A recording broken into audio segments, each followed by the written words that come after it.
Ayos na ako, pero itong aso delikado, Tay.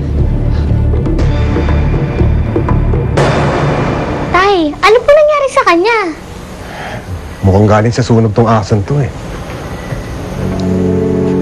Ito, may collar siya. Talagay ata yung Ayan, Bantay. Bantay ang pangalan niya. Tay, mabubuhay pa po ba siya? Siyempre, si tatay ata ang pinakamagaling na veterinary sa buong mundo. Sigurado maliligtas si Bantay. Ano, mabuti pa. Lumabas muna kayo. Kailangan ko mag-concentrate, ha? Sige na, sige na. Sinasinahan na kayo.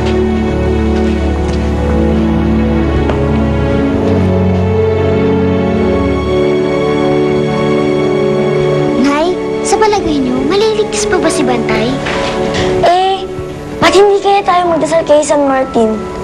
Diba sabi ni tatay, siya yung patron ng mga hayop? Tsaka siya yung taga-alaga ng mga hayop sa langit.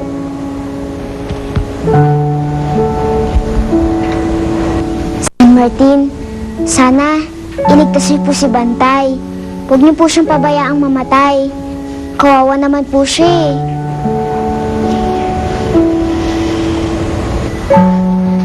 Tay, nailigtas niyo po si Bantay? Anak. Pinululungkot ko balita, pero... napakagaling kong veterinaryo! Buhay po si Bantay! Ha? Ako pa! Pinakinggan tayo ni San Martin. Iligtas niyo si Bantay. Tay, ano maging mangyayari kay Bantay? Ayos na siya. Konting pahinga na lang. Brand new na uli yun. Tay, sa atin na lang ba siya? Naku, hindi natin basta-basta pwedeng angkinin na lang si Bantay. Siyempre, merong may-ari kay Bantay. Kailangan hanapin muna natin sila. Paano po pag hindi natin nakita yung may-ari sa kanya? Kailangan pa rin natin subukan.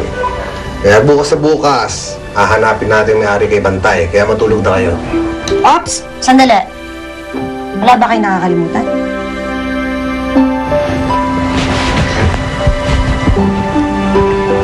Jesus, salamat po. Niligtas niyo si Bantay. Sana po, hindi na namin mahanap yung may-ari. Para sa atin na lang siya. Para... Joke lang po yun, Jesus. Bless niyo po si tatay, si nanay, si ate, si Junix at ako. We love you, Jesus. Good night. Good night, nanay. Good night, tatay. Night, night. Night po, night.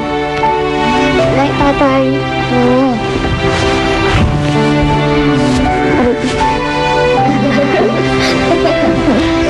Good night! Po, night. Po.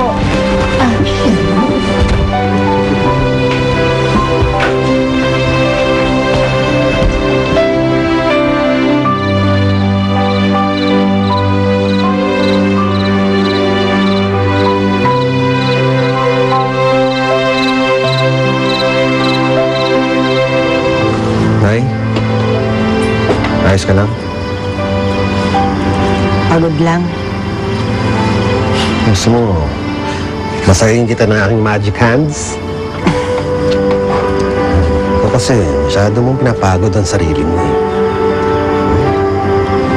Paano naman ako magpapahinga? Miya't maya, Nay, kailangan ko ng ganito. Nay, nasa na yung ganito? Nakakapagod kaya kayo alagaan ng mga anak mo. Ayaw mo na?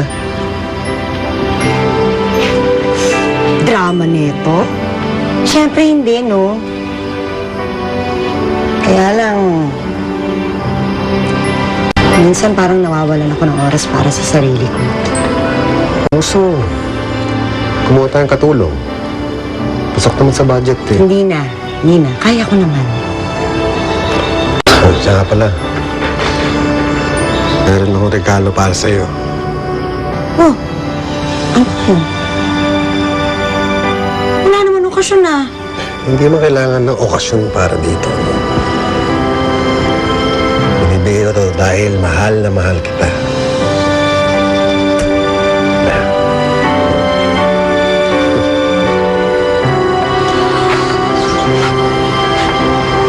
Nay, nagsisisi ka ba na ako pinili mo?